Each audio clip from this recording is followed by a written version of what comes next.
greetings, and welcome to this week's Real Talk with ZSJ. I'm your sister Zakia, and we have our special guest here tonight, Brother Siraj, and we're going to be talking about a very important subject. So I want to welcome everybody into the digital room, so to speak.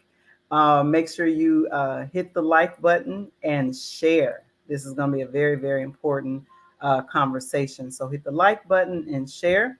Brother Siraj is joining us from the UK, and so y'all know this is about Black people everywhere, and I love building with Black people all over the diaspora. So we want to welcome you, Brother Siraj. Introduce yourself to the audience, and then we will hop right into what we're going to talk about tonight. I'm really excited about this topic, too.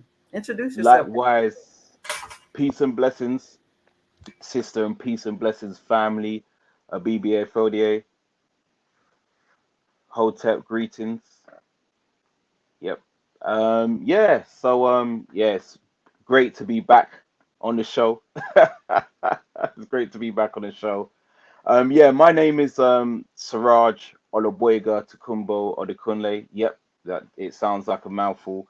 My origins is Nigerian, so I am Nigerian, born in England. I came to the UK. I was born in the UK where I grew up with uh, my cousins, and I lived with my mother and her siblings. This was in the early 80s. We lived in southwest London, and during that process, uh, just as a reminder, I was also placed in the foster care system, um, which I stayed in for about 5.5 years, and it was something which was quite prominent within the West African community, which kind of started around the 1950s, where lots of brothers and sisters were placed into care, because a lot of West Africans came over here to uh, educate themselves, through Urugu system. So they came here to educate themselves, and even although they had family members what could have looked after the children, they just felt by placing them with white carers would enhance them, better themselves in the westernized system, where they will get the education which they need. However, one of the main issues with that is, a lot of the brothers and sisters go through the challenges of identity crisis, so that gets stripped away from them, where they get stripped away they get stripped of their native tongue, and they start viewing themselves from the lens of the white man and white woman. So it was something. It was one out of many challenges I faced overcoming adversity, but also what led me here right now. Let's As I talk always about say. that. Yeah, let's talk Mm. about that. And shout out to everybody in the comments. I see Brother Hood Scholar checked in. Just wanted to say hello, although he's not able to watch live. Wanted to say shout out to my sister Marley K, Sister RM. Shout out to the best moderator in Black YouTube history. She does an amazing job on Black media. So if folks are just joining us, we are here tonight with Brother Siraj. He's checking in with us from the UK. It's actually very late for him. So The brother loves black people. He's staying up to 1, 2 o'clock in the morning just so he can talk to us. So let's make sure we hit the thumbs up button. Make sure we share this broadcast. Let's honor the good work this brother is going to be talking about with us tonight. And family, this is something that's really important to me. This is why I'm so happy that Siraj is a part of my ecosystem in terms of our Pan African family, you know, and the love that we both share for our people here and abroad and everywhere in the diaspora. Is Pan Africanism, right?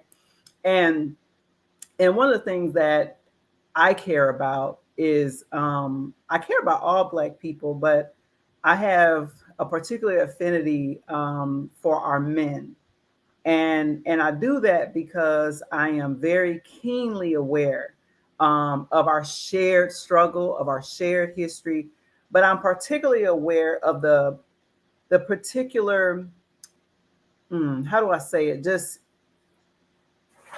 the most evil acts in history, in a lot of ways, have happened to our brothers. When we talk about lynching, right, we know that Black men were lynched 9 times out of 10 more than really any other group, right? They cut off their male organs, right? And these people Mm, cut off body mm, parts and literally mail them across the country as souvenirs. This is history. That's why you got white people yeah, trying to take that history out of the schools. Number one, they wasn't really teaching the real history in schools anyway. If we really want to be honest, if you went to school in America K through 12, you were miseducated, period. Because I went to school in America K through 12 and I was miseducated. And so these folks want to really ensure that we continue to stay miseducated. So I'm happy that you're here to talk about this initiative that you're launching, Brother Siraj, the My Brother's Keeper initiative. I'm sure you know that uh, former President Obama also had a similar initiative called My yeah. I Brother's think you might have Keeper. mentioned that before. Yeah, But that's unfortunately, right, that has not done the necessary work that we really needed to do to support our Black boys and men here in the States. You have a specific focus on mental health. Share with us how you got there, sort of what in your work, sort of in your personal life, that really moved you in this way to say, I want to start an international movement to welcome brothers specifically into a space where they feel seen, where they feel loved, and where they feel safe to share in a sacred space around this issue of mental health. Can you share a little bit more about what led you to start this yeah, initiative? sure.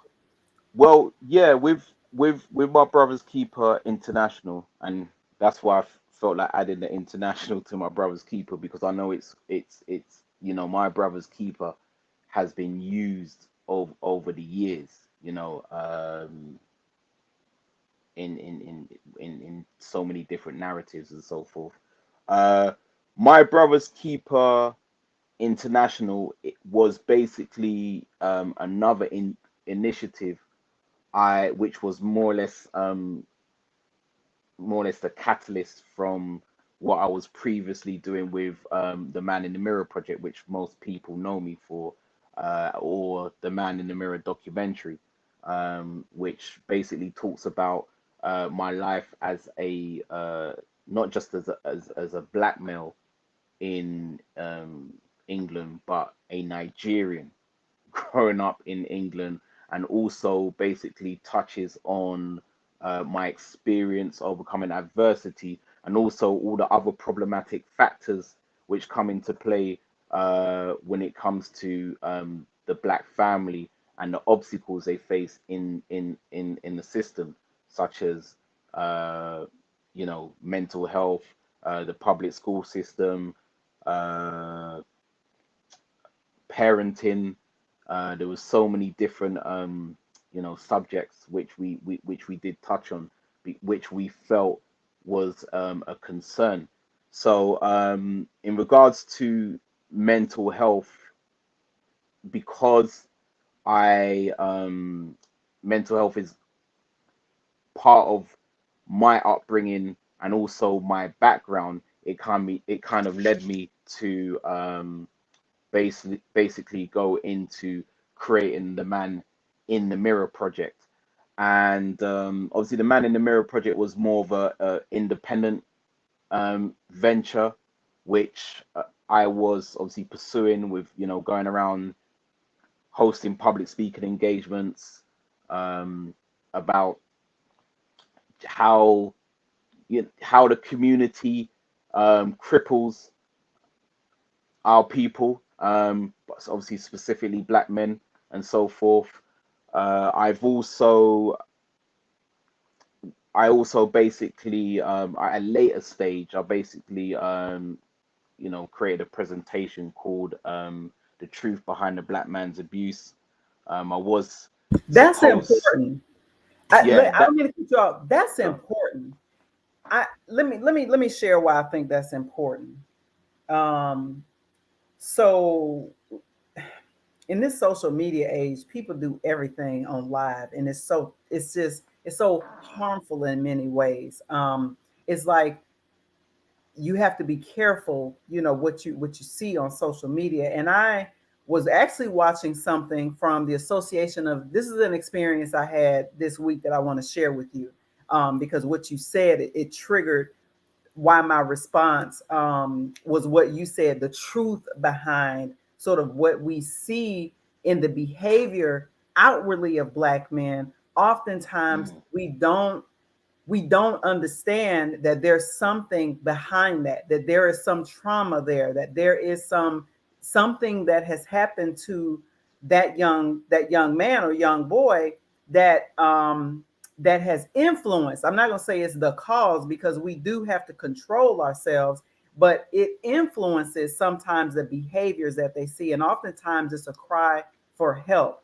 And there's this YouTube and Facebook personality. She's a black woman. I think her name is Toya K or Tanya K. What she does is is it is Tasha she K?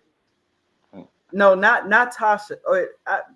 No, this so I know. I think Tasha is the one that got sued by Cardi B, right? There's this I'm not sister is even too another sure. sister. There's so many Yeah, of these, so but that's yeah, the there's name so what many. came to But mind. anyway, Yeah.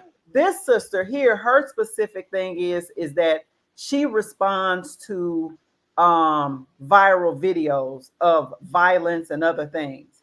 So there was a video, unfortunately, of this brother. He did not record the killing of his baby mother, but he recorded himself after, and he was communicating to the people who was following him that I just did this. I've been going through a lot lately. I know nothing Mm, justifies my what I did, but I'm gonna kill myself too. I just want to make sure somebody can come and pick my son up. The baby looked like he only maybe 18 months old. It was a baby, you know what I wow. mean? Wow. And Mm, I couldn't even finish the video because I could not understand how somebody could watch that and not feel so deeply. Because I mean, you could tell this brother was young. He was young. He looked like he was like maybe 22 or 23 years old. He had his mm, outfit out that he wanted to be buried in. He prayed. The brother even prayed. He put the phone down, but you could still hear him, and he prayed, and he said, God, I'm sorry. He was just like, I'm sorry I let you down. I've been going through so much. I didn't have any help. I didn't have any support. And I was just like, but her whole narrative was like, this is just how black men are. This is just another black man, who's killed his baby mama. And I was just like, okay, that's true. He did do that. He admitted that. And mm, he even said that there's no justification for it. But I mm, couldn't help but to still see the humanity in him. And like, he should have had an outlet like my brother's keeper, right? He should have been able to mm, go somewhere, get the support he needed so that he did not do something so harmful, not just to her, but as we now know, he did go through with killing himself. He killed himself. mm, So, like, why are we making this a gendered thing when clearly it's much bigger than that? Because mm, you have millions of black men literally around this world who don't do that, right? Like, most black mm, men are actually upstanding citizens. Most black men are not rapists. Most black men are not killers. The vast majority of black men are not what we continue to see, whether it's in the media or the social media. But it's a Yeah, few cases it's a that narrative. we do see. It's a narrative. It's a narrative, Exactly.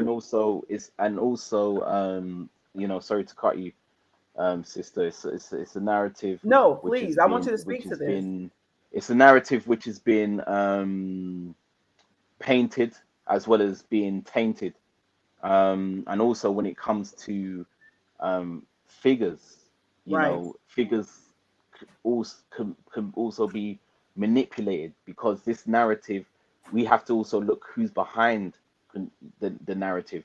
Right. There's been, you know, certain conversations I want lately, to and also respond to this sister here really quickly. Sister Charmise, gone. I appreciate that, sister. So the baby was 3. He was a little bitty little 3-year-old because they on the video it only showed you just a small Okay, like so you couldn't see the baby that he was much. older than 80 Yeah, but I months. wanted to Okay, great. respond to the sister. She said, Okay. people are saying that the young man owned his own trucking company and money, it wasn't a problem for him. That has nothing to do with mental health. Like there are people who may have everything, but they still have the issues. You can still be materially successful in a toxic world. Absolutely, absolutely, absolutely. You know, and that's the thing. I guess it's crazy because, as I said, there's people with the academia backgrounds who can spot, identify this, as Right. well as there's people with you know, who've been in certain work positions where they can spot this. Obviously for myself, there's a combination, not just for me and my, you know, my qualifications and obviously certain work I've done, but also through first-hand experience. You Hmm. know, even at a young age, Right. when I was, you know, when I used to be seen by a social worker when I was in the foster care environment, and just analyzing people, being quiet, still, you know, it's obviously it's a gift I've had over the years. So when it comes to us trying to identify uh, these type of illnesses and so forth, especially from the exterior, you know, just because someone has an exterior which looks extremely, you know, what's it, presentable, you know, or inspiring, does not necessarily mean that, you know, this individual might, the individual could still, because at the end of the day, we've heard plenty of stories of people who are in the entertainment industry who've either committed suicide and so forth. So yeah, we need to stop, we, you know, when it comes to narrative. But going back, because I don't want to steer off from my point too much, but we have to take control. We have to take control when we're doing our own research, and we need to get to that place where we have to take responsibility. Because I was having a discussion with some brothers recently in regards to creating our own census or something similar to that, you know, where we can keep track of, you know, the information, so we can have some of this information on record, so we can obviously use that as a collective to our advantage, and provide the necessary support needed for these brothers before they get to that stage, or before it sinks in with them becoming self-destructive. So we obviously, you know, I've obviously been having this discussion, and it's good. It's going to take some work, you know. As we say, that no one man or one woman is an island. So when it comes to doing, you know, providing this support in the community, it's about basically just connecting with the right people. Like for example, my plate already is quite full with a lot of the work, because I'm also involved one or two other groups, as well as, you know, being the founding member, the overseer of My Brothers Keeper International. We have coming up on the 27th of February, we have our Black Men's virtual resource forum, which will be held at 6 p.m. UK time. And I think out there in the US, I think it's going to be at 1 p.m. Eastern time. So, I'll be trying to prepare for that. And there's just so much things I'm doing right now. I'm obviously in the process of I'm writing my book. I'm hoping to get my first published book out this year, which is going to be an So extension of my proud. documentary, the Yes. Man in the Mirror.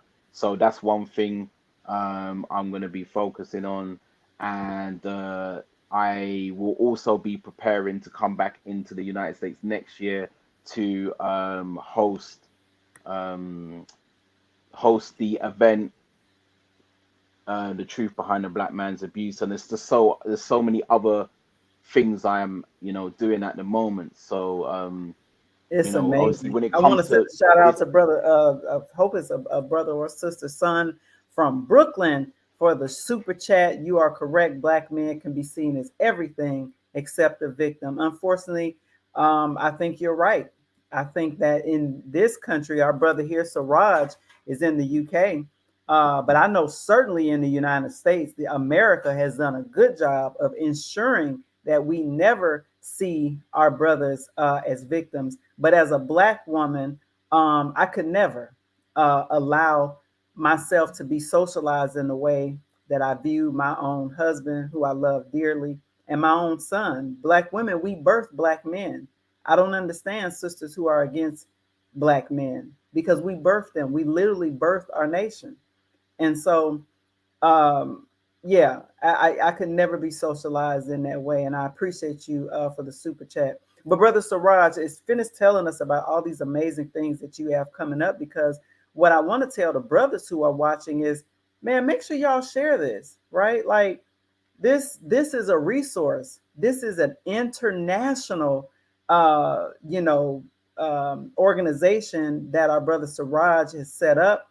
And Sister RM has put the link in the chat for the event link. We got that in the chat, brother Siraj, so people can sign up. And we just think that Yeah, that's brothers need to it. know that there are resources out here. Brothers are gonna work it out. Yeah. Well, they have. Well, what's it? They have to get to that stage because it's imperative. Because when it comes to expressing vulnerability, it's something which our people in general have struggled with, because we also look at things from the perspective of being gaslit, being judged, and so forth, when this is a personal journey of taking accountability. And when it comes to obviously our brothers trying to steer away from that, it's also something where they feel that their masculinity is being stripped from them. So obviously if they place themselves in that position of being vulnerable, then you know they can't maybe put up that, they can't continue to wear that mask, when this is a personal journey. This is a personal journey of self-development, healing, just to get to that space, just to get to that space of finding peace within. And also when it comes to investing in your well-being, it's so important, because when it comes to our sisters, they're always investing in their well-being, whether that they're having a manicure, pedicure, spa treatment, whatever they're doing, even when they have their travel therapy. They have so many different ways in investing in their well-being, and they spend whatever money they need to obviously find sanity. But when it comes to our brothers, we get our priorities mixed up. You understand what I'm saying? I had a conversation with uh um a brother friend not too long before before the show. in regards to just giving him some tips and so forth, and just obviously just practicing basic self-care. A lot of brothers don't always practice basic self-care, whether that's even like putting lotion on their feet or shea butter, putting lotion or shea butter on their feet, just cutting their toenails, their fingernails, you know, washing their face when they get up in the morning. Just basic self-care tips, and the list goes on, but also I think most importantly is finding the time to come out of your environment, because a lot of the times because of systemic racism and oppression, the environments which we've been brought up in were designed the way they've been designed to create that kind of cause and effect, Right. where a lot of our brothers are placed in the prison system, and a lot of the times a lot of our brothers have not come out of that environment. So when it comes to like traveling, or going away for the weekend, or doing going on the retreats, which I'm gonna obviously start my first retreat next year, because That's our awesome. brothers need that. Will you be doing it here in the States, It's or you'll do it in the UK? we we're still in the process of putting it together, but we're going to be doing it late 2023. Okay. We might be doing it on the continent. We're still obviously deciding, but as I said, there's a lot of work which we're currently doing at this present moment, but we just want to get this virtual form out the way. Yeah, and Which you know been what? Thankfully, yeah, virtual is amazing because now you can reach more people. You know what I mean? Like you're in the UK, but you're able to reach people literally all over the world. You know what I mean? And I think that that's so powerful. And I'm so glad that you're a brother that's doing this, because I know so many women, including myself, and our sister Truth to Power just commented, like so many of us who love our black men, like we like, go to counseling. Like, we want like y'all to take care of yourself. Do this, do that, Um, mm, I almost feel like, because I've talked to some brothers who have just a complete negative um perception, I would say, of like counseling. I think mm, when they hear the women in their lives who love them say, I think this would be beneficial or helpful if if you would go to counseling, because a lot of times they know about the trauma, especially if it's a sister, if it's a black woman in your life that's close to you, that really know you, like that really know like what you've been through and everything like that, and they're telling you this from a place of love. But I find that a lot of brothers, and honestly, rightfully so, at least from the United States perspective, because that's the only thing I can speak to. I'm sure probably white folks are white folks, so I'm sure probably a similar situation in the UK. But the whole counseling and psychology, oh Lord, especially psychiatry, is rooted in white supremacy and racism in the United States. mm. Yeah, Drapetomania, yeah, yeah, you like framework. yeah, it's a Urugu framework. Like these motherfuckers actually told us they diagnosed our ancestors who ran away from slavery off the plantations. They said they got a mental condition called drapetomania. So now if I don't know if that's rooted in, like, it wasn't normal for them to get away from those horrific conditions. Like it was Mm, abnormal. This is so the history of counseling does have a white supremacist root. Just like with everything, black people, we take what's good of something and we make it ours. So I would always recommend people go to the Association of Black Psychologists, ABPSI. They are one of the mm, oldest organizations in the country, and they do not accept white members. They put that in their bylaws, that everything that they do is from an African centered perspective. And I know some of the past presidents personally of the ABPSI, and I have been a recipient of the amazing work that they do in the community, because they partnered with an organization called the Community Healing Network, and they do something in communities called emotional emancipation healing circles. Because, brother, I wanted to tell you this. One of the things that this was Dr. Cheryl Grills, amazing Dr. Cheryl Grills. If y'all don't know her, Google Dr. Cheryl Grills. She's at Loyola University in LA, but she's one of the past presidents of Association of Black Psychologists. And she said one of the things that her and her colleagues realize is that there's not enough trained African-centered psychologists in the country to be able to work with the vast amount of need that we have in our community. So that's why they created a lay framework in emotional emancipation healing, so that lay people could be trained and could do some of this work in places where you did not have a trained therapist in the African-centered training framework. So I wanted to share that with people just as another resource. All of these things have been very, very helpful for me in my own personal life, and even for people who I recommend them to support our own mental well-being, and to do it from a African-centered perspective, which I think is very important. I'm sure your work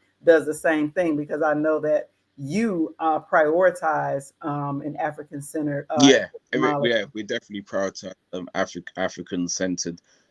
It's and once again, it's imperative to do so. Right.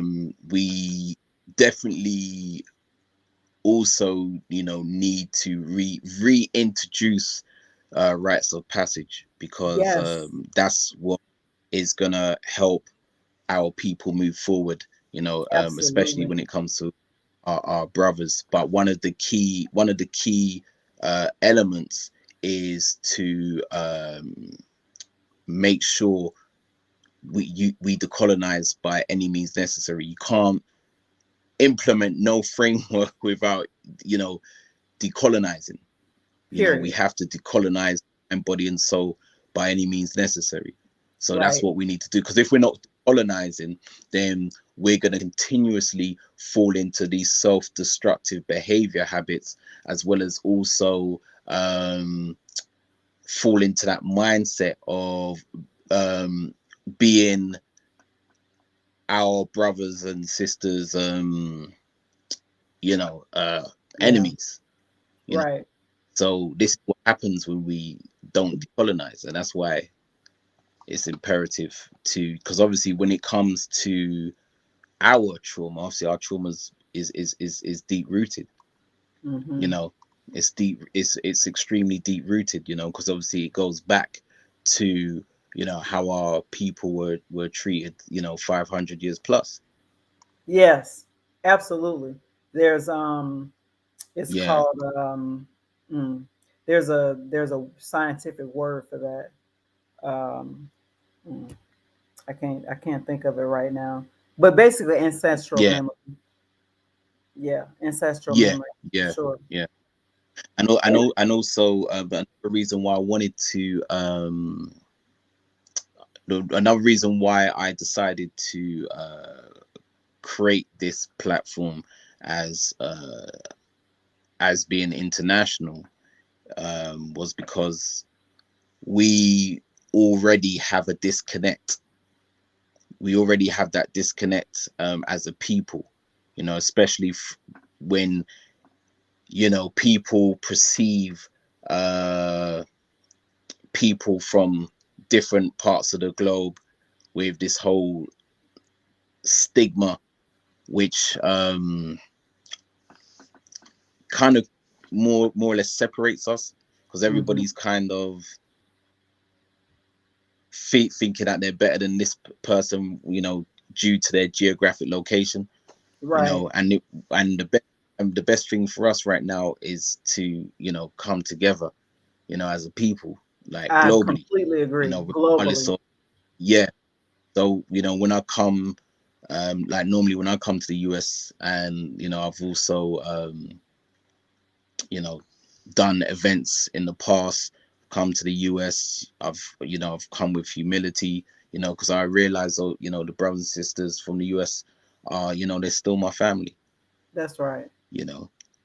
Yeah, no matter where we are in the globe, you know. That's right. That's right. Yeah, there's a lot of pain. And the other thing that we even haven't even talked about is this global pandemic that we're in. A lot Mm, of people, when we were told to stay socially distant and stay in the house, there's just a lot of fear. A lot of people have lost loved ones. Like people's lives have literally been turned upside down the last 2 years. So think about a community that was already oppressed and under siege, if you will, like the Black community here in the United States, and certainly I'm sure the same is true there in the UK where you are. People are on edge, and usually, if they had coping mechanisms before, those same coping mechanisms we're probably seeing for some people no longer works you know and so we have seen a really unfortunate increase in suicides, and money doesn't isn't really something that mm, can, you know what I mean, like, so we saw a high profile suicide, of course, just recently of Regina King's son. Then right after that we had the former Miss USA. Oh my gosh, she jumped out of a window in New York. I mean, just, people are losing it, and then so on the flip side, you have people who are killing other people. You know what I mean? Like they may not be killing themselves, but they're killing somebody else because whatever, yeah. yeah, you know what I mean? th- Whatever thing that they had to cope with, whatever it is it was before that would have stopped them from going that far, that lid is all completely yeah, off now. So what you're doing right now is very much needed, and I hope that people in the comments will support your work. And maybe you can tell people where they can. We put the event in the chat.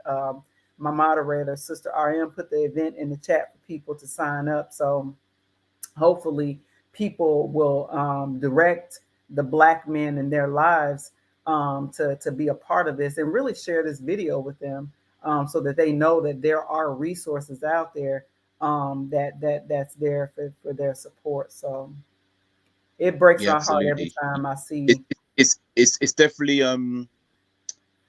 since this situation of the pandemic, it's definitely I think through my research, it's basically put our brothers in a more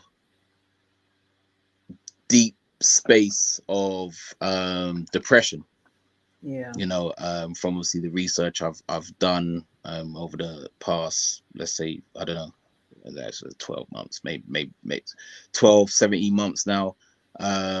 Just obviously researching um, the situation. I know it's had a um, huge impact on brothers over here, see in this yeah, country. But but you know, one of the main issues is a lot of these brothers weren't even given um, the resources prior. They said they didn't wow, really have um, outlets to support them. There was no wow, outlets to support them, and so forth. And a lot of obviously the brothers were misdiagnosed, and a lot of them were misdiagnosed, and they was put on like certain medication and so forth. So this pandemic has just kind of, it's just more or less made things a lot worse. So right. we're basically viewing this right now. We're basically viewing their mental health as a new pandemic. You know, Absolutely. I completely agree. That's the other pandemic that people are not talking about. And I'm glad that you and I wish we had more viewers for this conversation, because I certainly know there are people that are out there suffering. There's certainly mm, and don't necessarily have the tools. The one thing that I can say is, for people who do have money, they could at least, pay for their resources, or to try to figure out how to reach somebody. The other issue is that professional, like counselors and therapists and stuff, they're so booked up. They're so booked up. Like a lot of times, if you call to try to get like a new counseling appointment, they booked up for Mm, months. yeah. So I think we really are in need of lay models like the one that you're doing, called My Brother's Keeper International, where you just bring brothers together to have a safe space Mm, to vent, even because some mm. brothers I don't even think have Well, that. yeah, yeah. And what we decided to focus on is we didn't basically want to make things like cliche, because Sure. that's what we just focused on, wellness as a whole, Right. so what we also included was a black men's wellness directory. So we got, brothers from different parts of the diaspora will offer additional services, with their own independent work, whether it's economics, Wow. anything to do with economics, yoga, psychotherapy, It's amazing. so many different areas, nutrition, just different areas which can obviously enhance them in all areas, because we didn't want to just focus on the one thing Right. where, you know people go counseling and that's it, end Right. of story. Right. We're focusing on self-development and wellness as a whole. I completely agree.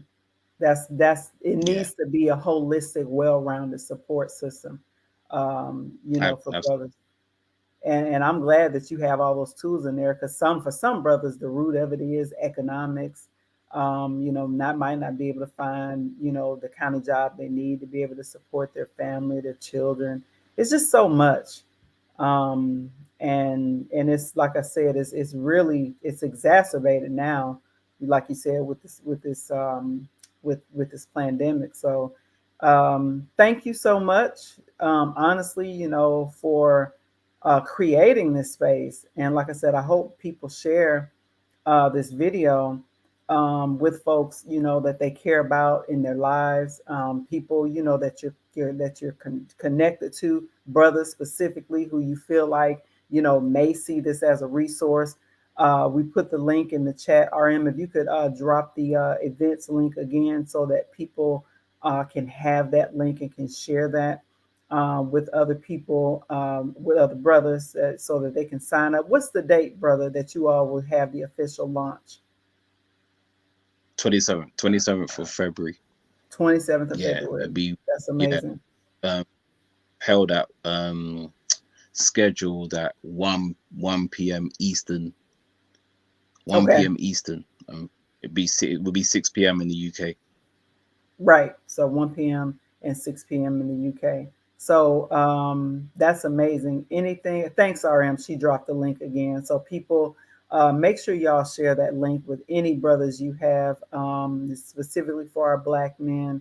That's a tool, and hopefully you have people sign up, and you are overwhelmed with brothers coming to get the support that they need. Yeah. Anything Well, we else you'd got like to we got share? some we got some attendees. We definitely got some attendees and so forth. But yeah, this is gonna be our first initial one. But we also recently decided that we will uh do these open days about, quarterly. So Amazing. they were happening 3 times a year. You know. Awesome. That's amazing. Anything else that you like the viewing audience to know? Where can people find you on social media, and how can people reach you? People can add me on Instagram, MBK International. So MBK people can International on Instagram. Okay. yeah, so people in Instagram. Um yeah, I'll just say Instagram. That's just Yeah. Instagram, or Okay. yeah, That's the best way for people. So it's MBK International. on Instagram. Yeah, You can yeah. follow our brother We there. do have a group page on Facebook, My Brother's Corner. So My that's Brother's Corner. a That's page. a group page on Yeah, Facebook. yeah, group Amazing. page. My Brother's Corner. So I Yeah, hope everybody, if you're listening, jotting down these notes, because this is a very important broadcast, because so many brothers are yeah, we all catching hell, but we're seeing an uptick in suicides, unfortunately, of black people. Black people doing this. We used to have some of the lowest suicide rates. Our suicide rates now are actually higher than they were during enslavement, and people are always surprised by that.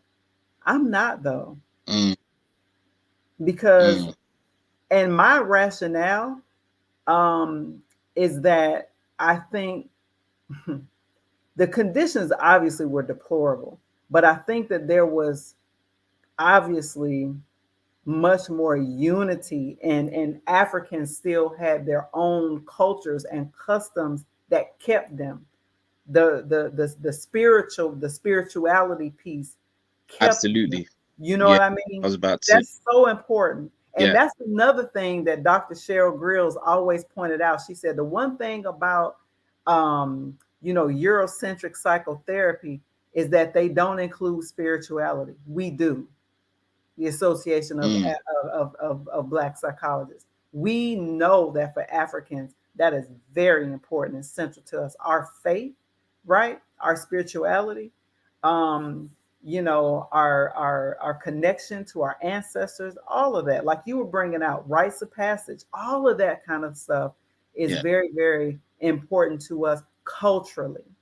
And yeah, so we have to, but now we have been so much alienated from our culture. So that's why I think there's a difference now, and why you're seeing so many suicide rates. Some other theories I have that I won't really share here right now, but hopefully there will be a place where I can share some of those theories about why I believe we're starting to see an uptick in that. But um, we do have MBK International, everybody, that is launching February 27th, 1 p.m. Eastern, 6 p.m. UK time, in all time zones in between. The link is in the chat. Sister RM dropped the link for you all to sign up, and to share, with people that you care about, brothers specifically, because this is for Black men, and I love that it's focused on Black men, which is amazing. Um, any final words from you, Brother Siraj, and I'll tee up and let folks know what we're covering next week. yeah. Well, also, we're going to be paying homage to our great late ancestor Amos Wilson, as Yes, it's his solar return it's February on 23rd. that week. Yes, Yes, February exactly. 23rd. It's a Wednesday. We're actually doing a special show uh, honoring Dr. Amos Wilson on February 23rd, right here on Yeah. Real Talk with ZSJ. Yep. Hmm. Yep. Awesome, awesome. Well, brother, I appreciate you. You always have a welcome invitation on this program. I am rooting for you. If you need anything, you know how to reach Appreciate. me. Definitely, you know how to reach me. If I can support you in this project in any way, I am willing to support that. And we Appreciate. did drop the link, your Instagram link, in the chat for people who want to follow you and maybe connect with you more there. Because I have a feeling there's probably some brothers that's watching, but not really commenting, and will probably just want to talk directly to you. So make sure you're paying attention Yeah, to your Instagram. Yeah, things take time yeah, to build up. People have to gravitate and warm up, and we get it. But this work don't stop. This it does not you know stop. this work Yeah, one thing I with know that is you it love does. our people. Yeah, or that means we're in it for the wrong reasons. Yeah, that's right, brother. Well, I want to tee up for folks that next week we are welcoming Dr. Chiki Akua, who is an amazing family friend of mine, but he is also a professor at Clark Atlanta University. We're going to be talking about the importance of African centered education and a reading revolution. Because the other thing that where our community is in crisis is in K-12 education. Black children are in crisis in K-12 education, and certainly this pandemic only exacerbated the crisis that was already happening. So I'm happy to welcome Brother Dr. Chiki Akua, who will be sharing some tools and strategies for parents and for anybody that's caregiver of children K-12, and why African-centered education is key in that we steep our children in African-centered framework. So come and learn, what is African-centered education? How can I support my children at home? That's going to be a very, very important show next Wednesday here, same place, Wednesday nights at 8 p.m. Eastern. Every Wednesday we are here. And just like tonight, this was a very important show for me because this subject means a lot to me. You know, my heart is always for my people, and I love our people, and I love our Black men. Thank you for everybody who watched and commented. Sister Marley Kay, I see a lot of my regulars was here. Shout out to everybody. If I missed you, I apologize. But thank you all so much. Before you leave, hit the thumbs up button and share this broadcast. If you are watching us on Twitter or Facebook, make sure you head over to YouTube and subscribe to Real Talk with ZSJ.